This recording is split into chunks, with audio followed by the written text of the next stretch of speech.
Hello guys, welcome back to this channel. In this today's tutorial, I'm going to show you how you can change your video background on Discord. Okay, let's get into it guys. I have opened my Discord in my laptop, and then if we want to change our video background, we need to go to the setting. You can click on the setting icon to open the setting, and you have to go to the voice and video setting. Okay, and here we need to scroll down. And here you'll be able to change your video background.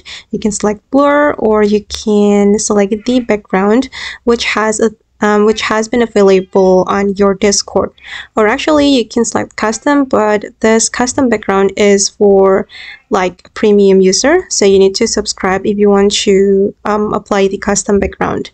And here I'm just going to apply this background, and I'm going to test my video.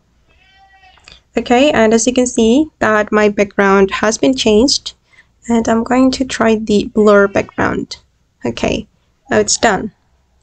Alright guys, and that's all the way to change video background on Discord. I hope this tutorial will be useful for you.